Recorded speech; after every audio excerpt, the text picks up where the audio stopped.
sometimes consciousness doesn't expand through comfort, it expands through collapse, through burnout, through moments that strip us of certainty and quietly ask, who are you beyond the roles you play? Today's conversation is about those moments and the awareness they awaken. Welcome to Soul Sparks, the space where small insights ignite deep inner shifts. I'm Saima, and today I'm joined by our illuminating guest, Dr. Jonathan Locust, founder of ConsciRise and a guide at the intersection of science, spirit, and conscious leadership. Together, we'll exploring consciousness and spirituality, not as abstract ideas, but as lived experiences that emerge through disruption, healing, and awakening. Dr. Jonathan, welcome to the show. Thank you. Thank you so much for having me. And thank you for all that you do to provide spaces of conversation and dialogue where higher vibrations and frequencies can come about. You're warmly welcome. It's my honor to have you here, Dr. Jonathan.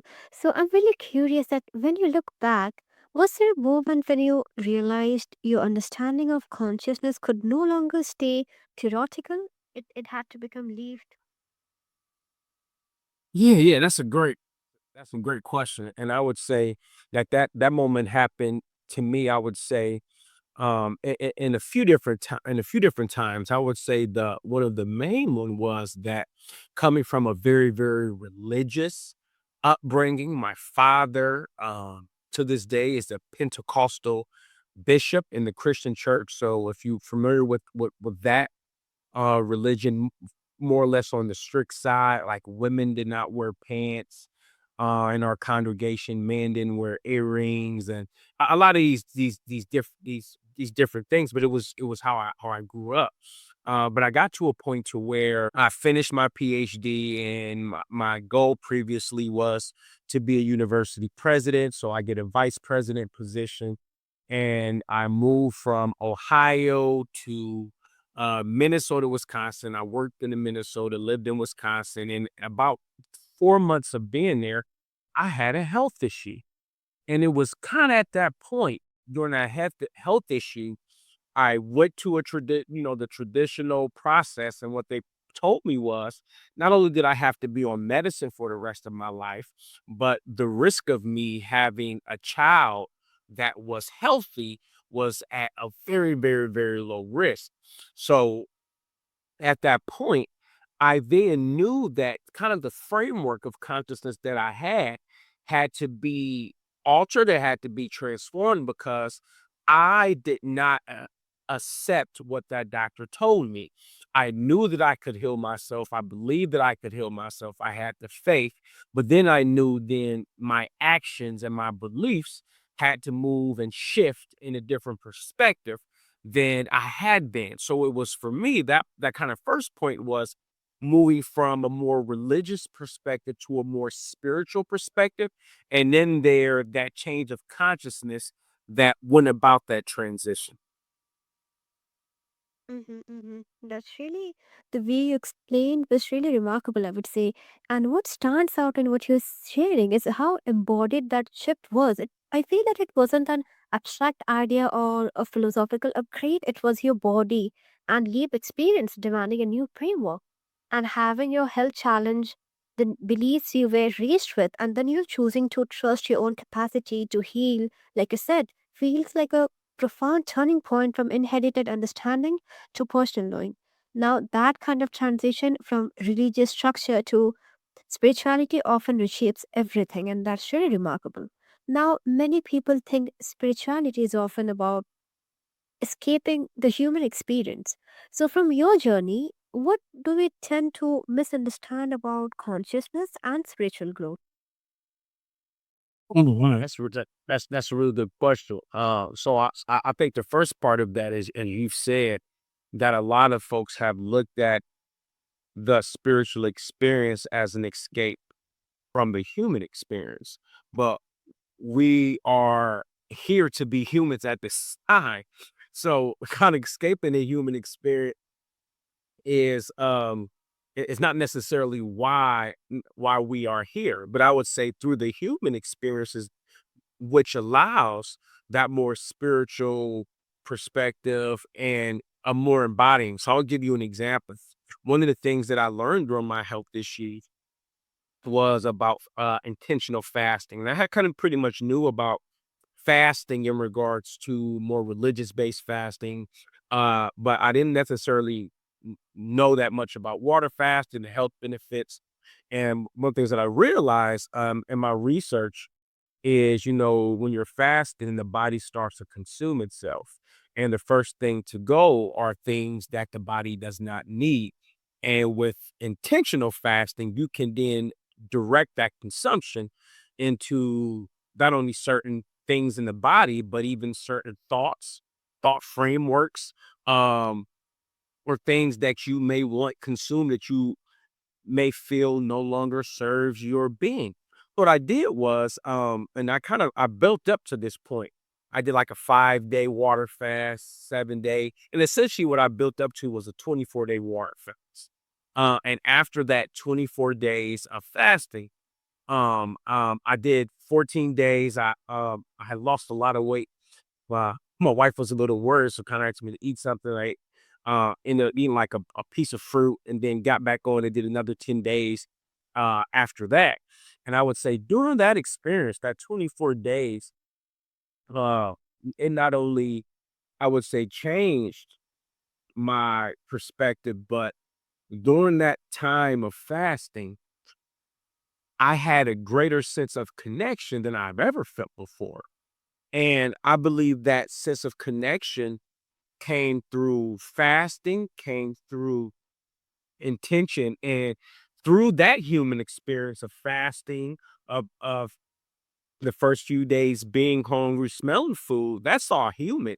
To then being able to elevate from that to when my wife was cooking, still cooking for the kids, me being able to smell food and not feel as though I'm hungry.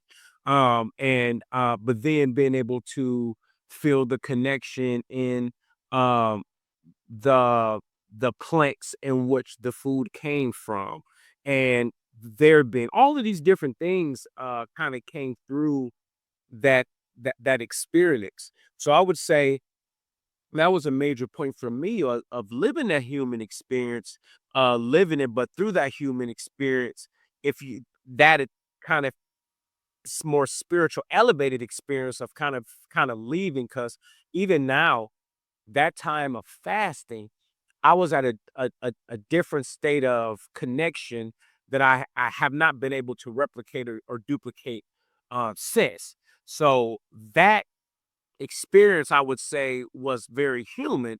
But when it was kind of a spiritual escape, that escape came from a greater sense of connection with all things. Mm-hmm. Mm-hmm. What I really hear in that story, Dr. Jonathan, is how consciousness revealed itself through intimacy with ordinary life and not separation from it. And that fasting experience didn't disconnect you from the world, like you said. It sharpened your sensitivity to it.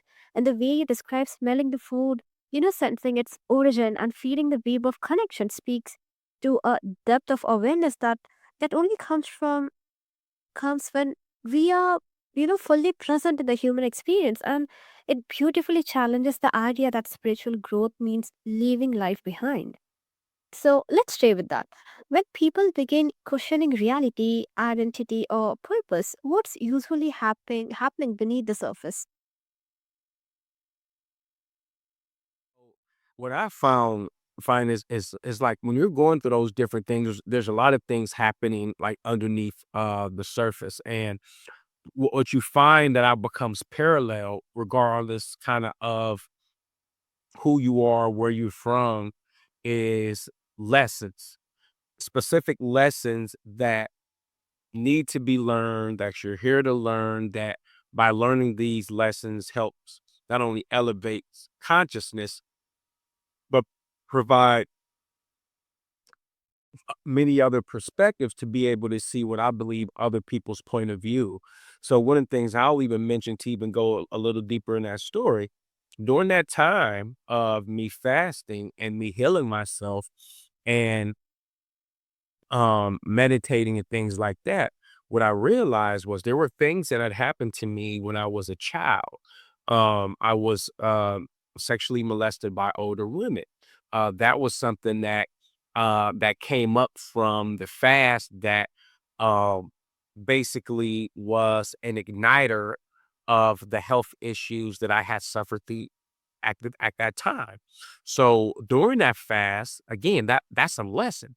That was a lesson that I had to go back when I was almost 10 years old to go back and think about that experience and forgive the women who did those things to me. Forgive myself for doing things for other people and lying under that perspective. So I would say there's learning underneath there. And then as you continue to grow and you want to be able to understand greater senses of consciousness, there are other ways in which you can get to learn more lessons and really know who you are. And one of the things that became essential for me was, kind of that process of hypnosis. I did a past life regression where I was able to experience my previous life as a corn farmer. I was alone on the corn farm. I didn't have any family and friends, but one of the things that I was able to see in that life is how the people become repetitive. So, for example, an ex girlfriend in that previous life was an ex fiance in this current life. So you start to see then not only the lessons that are built, but even the people and the individuals that help us learn these lessons. And you start to be able to see how intelligent this system of learning is, but the appreciation of the creator and the other folks around us that are helping us learn and grow spiritually. Hmm. Hmm. Firstly, I would say that thank you for trusting us with something back personal, Dr. Jonathan. And what really stands out is how you frame even the most painful experiences not as defining wounds, but as moments that reveal deeper layers of understanding, compassion, and self forgiveness. And that perspective doesn't bypass the hurt, I would say. It acknowledges, it learns from it, and allows meaning to emerge without, letting the experience harden into identity. And there's a lot of maturity, actually, and consciousness in being able to hold that complexity. Yeah, you're right. And for one, thank you for acknowledging that. And I would say part of it was even when we talk about consciousness, I'm my consciousness has expanded to the where there I'm not fearful of this situation because there was a time to where I would not have shared this because I felt shameful. I felt someone that this should not have happened to me. All of these different things was just led to me feeling as though that I did not want to share. And I can recall just being somewhere to where somebody kind of asked, I was at a conference and they asked kind of what happened and how I got there. And I told them it was just like, well, you need to share this with everybody. And I'm like, I felt ashamed. I can't share this with everybody. It's like, no, you should share.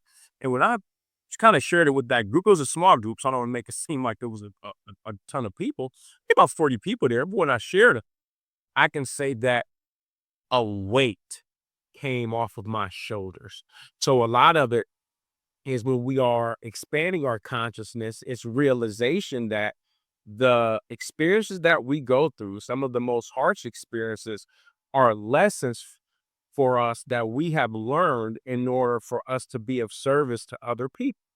And that's what expansion of consciousness is, right? It's being able to take what it is that was harmful for you and to transform that into something that could be of service to someone else, right?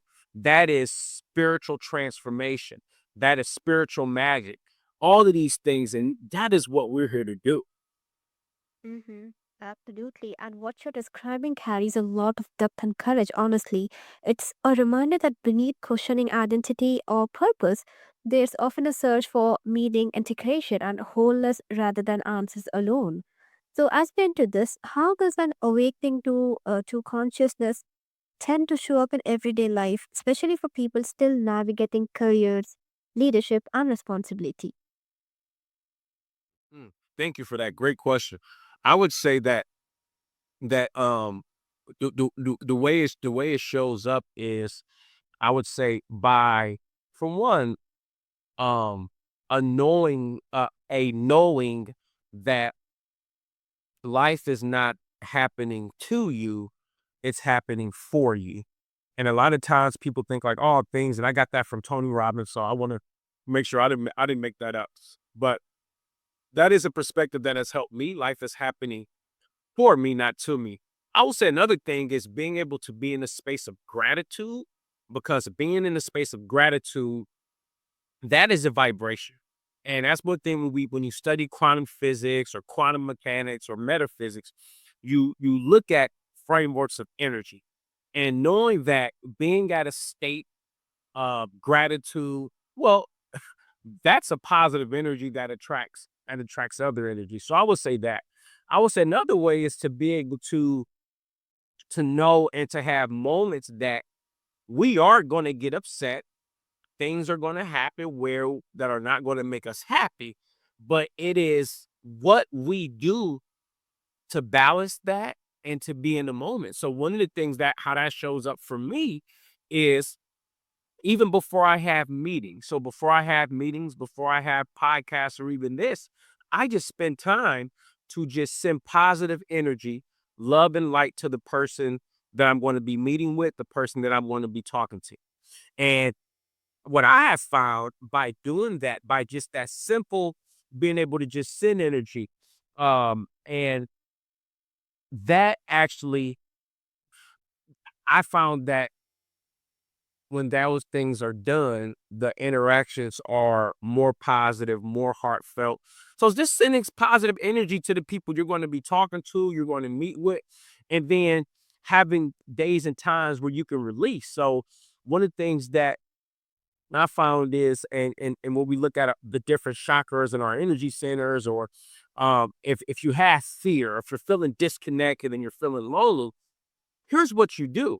You can always connect to the earth. You can visualize your spine connected to the earth, and whatever no longer serves you, whether it's that loneliness, whether it's that pain, whether it's that relationship, whether somebody pissed you off or made you upset, give it to the earth. Give it to the earth. And you don't have to feel bad about that, because we know that we breathe in oxygen and breathe out carbon dioxide. Well, what do plants breathe in? Carbon dioxide, and we breathe in their waste. So our waste is another's energy source, and their waste is our energy source, talking about our plant brothers and sisters. So when we look at it in that regard, give you can give what no longer serves you, connect to the earth, and give what no longer serves you, but replenishes what you need. And if you go through that process and doing that at releasing, you will have a greater sense of connection, but it actually works. Those things you will actually release, and you will receive those things, that energy, because it's all energy. So I would say the way it shows up is to be able to, I'm not saying going around being Mr. and Mrs. Positive all the time, but being able to show gratitude, being able to send positive energy, and being able to understand if something's bothering you, understand what is the lesson I was supposed to learn out of this. And if you can understand what the lesson is behind it and find love in the moment, regardless of what's wrong. If you can try to find love in the moment, that is why we are here. We're here to love. We're here to love on greater levels. And if we can just find a love in the moment, even during hard times, there's love there. And if you may not find love there, then that's an opportunity to be of service and send love to that particular thing or person or situation. Mm-hmm. What you're describing feels, like a lived ship, not a mindset slogan. Like when life as an experience starts happening for you, even responsibility and leadership take on a different quality. There's less resistance and more present. And that shift in perspective is so powerful, like I said, when life is no longer something we are bracing against, but something we are in dialogue with. And seeing experiences as happening for us changes how we show up to responsibility, leadership, and even challenge. And I feel that gratitude in that sense isn't passive, it's an active orientation that keeps people grounded, resilient, and open, even when carrying real world roles and pressures. Now, when someone begins living from that place of gratitude and trust, how does it reshape the way they make decisions or respond to challenges they once would have resisted? Yeah, yeah, I would say that, you know, when they're approached by those different challenges, there is a a higher vibrational perspective on that situation and challenge. And it's an opportunity to be able to know that, for one, what I'm dealing with is first and foremost a learning opportunity. And second, there may be an opportunity for me to then be able to be of service. So then the situation becomes something that is more or less maybe not um clothed in fear, but clothed with opportunity and faith and things like that. So it does allow, I would say, the widening of perspective. And then too, as you start to see about like how that shows up in your life, you start to see like if a person who knows themselves and is working on progressing themselves, you'll find a few things that'll happen. For one, your work environment will start to change because and you look at it as even like our solar system, right? Like there's the sun is a major energy source, more so that planets rotate around that sun. And one of the things that I thought about is not trying to go into every place and be the brightest star or to be the sun. I don't think about it that way. But is there energy that I could bring that is positive? But you working on knowing yourself, there's an impact to that environment that you're working in, and people will gravitate to that, right? People will gravitate. So you may find yourself, you may find yourself in other rules, because if a person who knows themselves will be a little bit more confident, right? So you may find yourself in higher leadership roles, or people asking you for advice, or people asking you for mentorship. And these are the things that are some of the outcomes when it comes to leadership. Is a person who is looking to serve and is working on knowing themselves, then greater and greater opportunities for that to happen will come about. That reframing is really powerful in simplicity. And like when challenges are seen as learning opportunities rather than obstacles, the emotional charge around decision making changes completely. And this, I feel there's less fear, less urgency to defend or control, and more openness to growth. It allows people to meet life with curiosity instead of resistance, and that shift alone can transform how they lead, relate, and move through uncertainty. And the way you put it is really remarkable. So, Dr. Jonathan, thank you for sharing your insight and presence today.